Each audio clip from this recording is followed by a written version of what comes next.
നമസ്കാരം. മലയാളി വാർത്തയിലേക്ക് സ്വാഗതം. അബ്ദുൾ റഹീം അദ്ദേഹം ഇപ്പോൾ കടന്നുപോയിക്കൊണ്ടിരിക്കുന്ന മാനസികാവസ്ഥ മലയാളികൾക്ക് എല്ലാവർക്കും മനസ്സിലാകും. ഇളയ മകനെ നഷ്ടമായി, മൂത്ത മകൻ പ്രതിയായി, ഭാര്യ ചികിത്സയിൽ മരണത്തോട് മല്ലടിച്ച് ആ കടമ്പയൊക്കെ കടന്ന് ജീവിതത്തിലേക്ക് പതുക്കെ വരുന്നതേയുള്ളൂ. വളരെ വലിയൊരു പ്രതിസന്ധിയിലൂടെയാണ് അബ്ദുൾ റഹീം എന്ന മനുഷ്യൻ ഇപ്പോൾ കടന്നു പോകുന്നത്. പലരും അദ്ദേഹത്തെ ചേർത്ത് പിടിക്കുകയാണ്. ഈ വിഷമഘട്ടത്തിലും അദ്ദേഹത്തിന് ഒരുപാട് കാര്യങ്ങൾ പ്രതികരിക്കാനുണ്ടായിരുന്നു എന്നതും യാഥാർത്ഥ്യമാണ്. കഴിഞ്ഞ ദിവസം ഒരു സ്വകാര്യ മാധ്യമത്തോട് പല നിർണായകമായ വെളിപ്പെടുത്തലുകളും അഫാന്റെ പിതാവ് അബ്ദുൾ റഹീം നടത്തിയിരിക്കുകയാണ്. അഫാനെക്കുറിച്ചും ഷെമിയെക്കുറിച്ചും അഫ്സാനെക്കുറിച്ചും അഫാനും അഫ്സാനും തമ്മിലുള്ള ബന്ധത്തെക്കുറിച്ചും അങ്ങനെ തനിക്കറിയാവുന്ന കാര്യങ്ങളെല്ലാം അദ്ദേഹം വെളിപ്പെടുത്തിയിരിക്കുകയാണ്. അദ്ദേഹത്തിന്റെ വെളിപ്പെടുത്തലുകൾ ഇങ്ങനെയാണ്: മുന്നോട്ടുള്ള ജീവിതം ഇനി എങ്ങനെയെന്നറിയാതെ ഉഴലുകയാണ് ആ മനുഷ്യൻ. എപ്പോഴും ചേർത്ത് പിടിച്ച കുടുംബത്തെക്കുറിച്ചും മകൻ അഫാനെക്കുറിച്ചും അദ്ദേഹം വാതോരാതെ സംസാരിക്കുന്നുണ്ട്. ഉള്ളു പിടഞ്ഞാണ് അദ്ദേഹം ഓരോ വാക്കും പറയുന്നത്. അഫാനോട് പൊരുത്തപ്പെടാൻ സാധിക്കില്ല എന്നാണ് അദ്ദേഹത്തിന്റെ പ്രതികരണം. ആശുപത്രിവാസം കഴിഞ്ഞാൽ ഭാര്യ ഷെമിയുമായി എവിടേക്ക് പോകും എന്ന ആശങ്കയിലാണ് അദ്ദേഹം. പേരുമലയിലെ ആ ക്രൂര കൊലപാതകങ്ങൾ നടന്ന വീട്ടിലേക്ക് പോകുന്നത് തനിക്ക് ഓർക്കാൻ പോലും വയ്യ എന്നാണ് അബ്ദുൾ റഹീമിന്റെ പ്രതികരണം. മകൻ അഫാൻ ഇതെല്ലാം ചെയ്തെന്ന് ഇനിയും തനിക്ക് ഉൾക്കൊള്ളാനാകുന്നില്ല എന്നാണ് അദ്ദേഹം പ്രതികരിച്ചിരിക്കുന്നത്. അഫാനെ കാണാൻ ആ വാപ്പ ഇതുവരെ ശ്രമിച്ചിട്ടില്ല. തന്റെ ഇളയ മകനെ അഫാൻ കൊലപ്പെടുത്തി. തന്റെ സഹോദരനെയും സഹോദരന്റെ ഭാര്യയെയും മറ്റൊരു പെൺകുട്ടിയെയും അഫാൻ കൊലപ്പെടുത്തി. അത്തരത്തിൽ ഒരു പ്രതിയായ അഫാനെ കാണാൻ ആ വാപ്പ ഇതുവരെ ശ്രമിച്ചിട്ടില്ല. എല്ലാം നഷ്ടപ്പെടുത്തിയത് അവനാണ്. അത് തന്റെ മനസ്സിലുണ്ട്. ഒരിക്കലും അവരുമായി പൊരുത്തപ്പെടാൻ കഴിയില്ല എന്നാണ് അബ്ദുൾ റഹീം കഴിഞ്ഞ ദിവസം പ്രതികരിച്ചിരിക്കുന്നത്.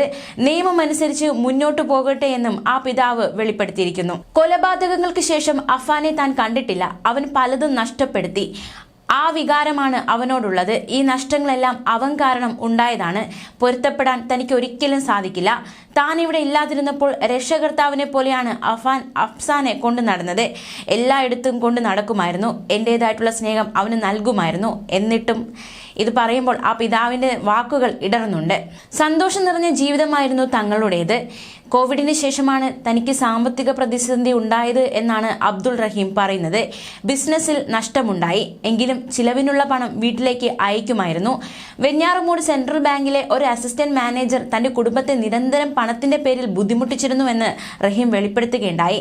ജപ്തി ചെയ്യാൻ തടസ്സമില്ലെന്ന് വ്യക്തമാക്കിക്കൊണ്ടുള്ള ഒരു പേപ്പർ ഒപ്പിട്ട് വാങ്ങിയിരുന്നുവെന്ന് ഷെമി തന്നോട് പറഞ്ഞിരുന്നതായും അദ്ദേഹം പറഞ്ഞു.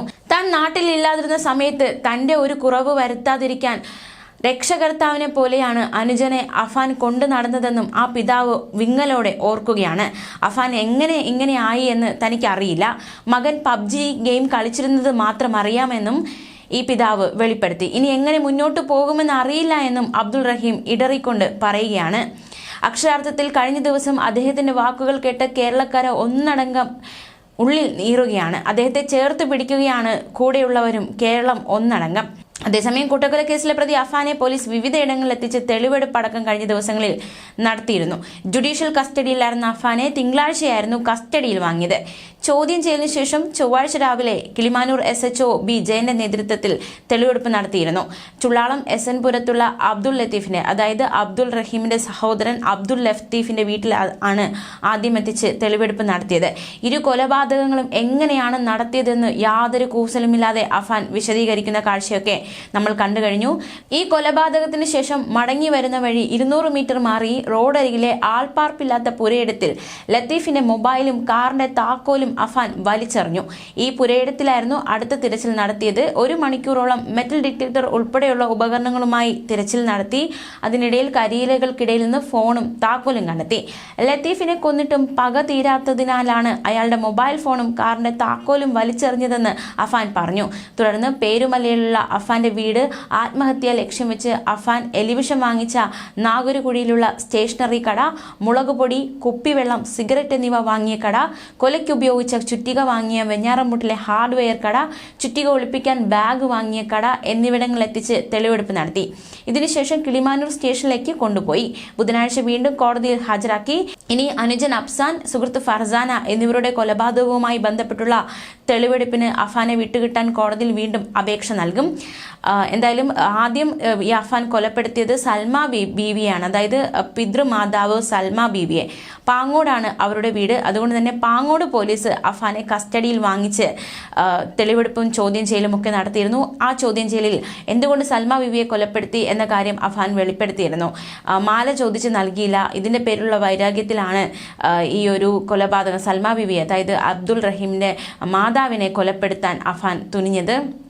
മാത്രമല്ല ഈ പാങ്ങോട് പോലീസ് ഈ ഒരു കേസിൽ ഇയാളെ കസ്റ്റഡിയിൽ വാങ്ങിയ ശേഷം കിളിമാനൂർ പോലീസാണ് അഫാനെ അടുത്ത് കസ്റ്റഡിയിൽ വാങ്ങിയത്.